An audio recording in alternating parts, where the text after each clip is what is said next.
છે એ ખરેખર ખૂબ ગંભીર છે, કારણ કે સવાલ મહીસાગરનો તો છે જ, કારણ કે 1 ના વાકે 2 ના વાકે 50 25 ના વાકે અહીંયા કેટલા લોકો પરેશાન ખુરશી લાઈન વિલ મેડમ એક વાત કહું, આ ગુજરાત સરકાર વારંવાર સર્વે કરાવે છે. લાસ્ટ 2018માં પણ સર્વે કરાવ્યું હતું અને 893 કુટુંબને આદિવાસી છે તેવું ગુજરાત સરકારે લિસ્ટ બહાર કર્યું હતું. ગુજરાત સરકારનો વિભાગ આદિવાસી સંશોધન કેન્દ્ર ગુજરાત વિદ્યાપીઠ દ્વારા સંશોધન થયું. વારંવાર જયારે અમે માંગણી કરીએ ત્યારે આ લોકો સંશોધનના નામે અમને ગુમરાહ કરી રહ્યા છે. 893 કુટુંબો ભીલ કોમ્યુનિટી પૈકીના છે એવું આ ગુજરાત સરકારે તારવ્યું છે. સાહેબને કહેજો કે સાહેબ તમારી જ સરકારે તારવ્યું છે. અને બીજું કહું કે હમણાં સાહેબ વાત કરતા હતા કે નથી લોકલ કમિટીનો રિપોર્ટ સાહેબ એક વખત વાંચો. લોકલ કમિટી શું કહેવા માંગે છે સાહેબ?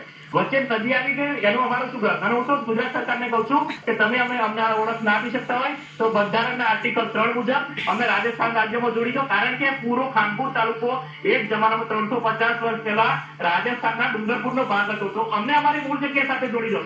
ગુજરાતમાં આવવાથી અમને બહુ મોટું નુકસાન થયું છે. તો ગુજરાત સરકારને વિનંતી કરું કે બંધારણમાં વ્યવસ્થા છે આના માટેની, તો તમે બંધારણને જો માનતા હોય તો બંધારણના આર્ટિકલ 3 મુજબ ખાનપુર તાલુકાને મૂળ જગ્યાએ એટલે કે રાજસ્થાન રાજ્ય સાથે જોડી દો.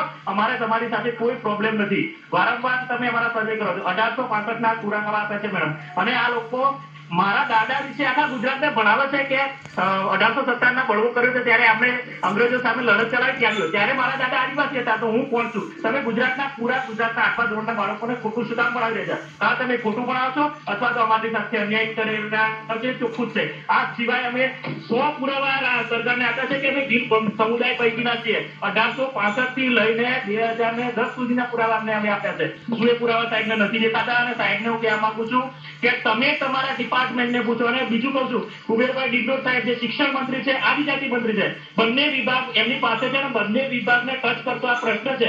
કુબેરભાઈ અમારા પાડોશી છે. આજ દિવસ સુધી કુબેરભાઈને કેમ ખાનપુરમાં આવવાનો સમય નથી પડ્યો? એમને આખા ગુજરાતમાં ફરવાનો સમય હવે છે. શું એ અમારા મંત્રી નથી? ખાનપુર એમના આગળમાં નથી આવતું? અત્યાર સુધી કેમ એમને ખાનપુરની એક પણ મુલાકાત નથી લીધી? અને બીજું કહું, 2018માં જયારે અમે રજૂઆત કરી ત્યારે આ કુબેરભાઈ સાહેબની સાથે એ અમને લઈને ગણપતભાઈ વસાવા સાહેબ પાસે રજૂઆત કરવા અમારી સાથે આવ્યા હતા. એ વખતે એ અમારી સાથે આવ્યા હતા. તો આજે તમને શું પ્રોબ્લેમ છે? આજે કેમ તમે અમને નજરઅંદાજ કરી રહ્યા છો? અને મારી સાથે પણ આવેલા છે. હું એમની સાથે ગણપતભાઈ વસાવા સાહેબની ચેમ્બરમાં આ જ રજૂઆત લઈને ગયેલો છું. કુબેરભાઈ સાહેબ મારી સાથે મારા સહયોગમાં આવેલા છે. આભાર કે એમનો એ વખતે આવ્યા, પણ આજે તેમને શું થયું એ પણ એક પ્રશ્ન છે. અને ગુજરાત સરકારને હું કહું છું કે જો તમે અમારી ઓળખ પ્રસ્થાપિત ના કરી શકતા હોય, અમારી સંસ્કૃતિ જુઓ મેડમ, એ પૂરી જો એફિનિટી ટેસ્ટ લાવવામાં આવે ને તો ખાનપુરના આદિવાસી પહેલા નંબરે આવે. ખાનપુરમાં ભીલ સંસ્કૃતિ જેટલી છે ને એટલે આખા ગુજરાતમાં ક્યાંય નથી. હું તો એફિનિટી ટેસ્ટની માંગણી કરું છું, ડીએનએ ટેસ્ટની માંગણી કરું છું. અને ગુજરાત સરકારને કહું છું કે તમે સમય આપો, અમે ડીએનએ આપવા માટે આવીએ છીએ. અને સાહેબને કહું છું, ભાજપમાંથી જોડાયા છે સર, નામ ભૂલી ગયો, ગઢવી સાહેબ, કે તમે કહેશો ઘનશ્યામભાઈ સાહેબ, તમે કહેશો ત્યારે હું મારું ડીએનએ આપવા આવું છું. તમે મારું ડીએનએ ચેક કરો. અને 893 નું તમે જે લિસ્ટ બહાર પાડ્યું છે એ લિસ્ટ તમારા ડિપાર્ટમેન્ટે બહાર પાડ્યું છે કે 893 ફેમિલી આદિવાસી છે. તો સાહેબ એ કેમ ભૂલી જાવ છો? 2018 થી 2025 સુધી તમે કેમ કશું ના કર્યું? એને હાથ કે ના તો કેવું છું, તમે શું કામ એક બાજુ લિસ્ટ જાહેર કરો છો અને બીજી બાજુ કઈ કરતા નથી? એક જ છે સાહેબ, તમે જળ, જંગલ અને જમીનના માલિકોને બેદખલ કરવા માંગો છો. મેડમ, આપના માધ્યમથી કહું છું કે ખાનપુર તાલુકાની જમીનની નીચે અબજો રૂપિયાના ખનીજ ભંડાર પડેલા છે. જ્યારે ત્યારે અમને વિસ્થાપિત કરવા પડશે. જો અમે આદિવાસીઓ છું તો અમારી જમીન આ લોકો હડપી નહીં શકે, એટલા માટેના આ કાવતરા છે મેડમ. અને આખા દેશમાંથી જળ, જંગલ, જમીનમાંથી આદિવાસીઓને ખદેડવામાં આવી રહ્યા છે.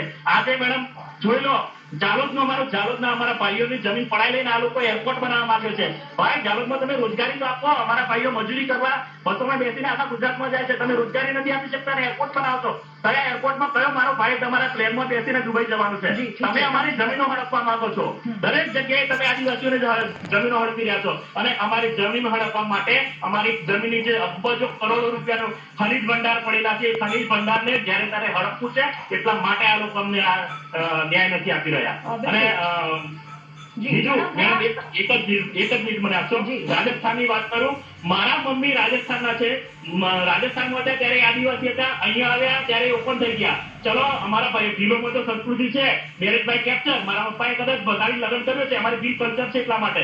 પણ મારા કોઈ જે ગુજરાતમાં ત્યાં ત્યારે નોન ટ્રાઇબલ હતા, એમનું લગ્ન અમે રાજસ્થાન કર્યું, ટ્રાઇબલ થઈ ગયા. શું વચ્ચે નદી નીકળી ગઈ એ અમારો ગુનો છે?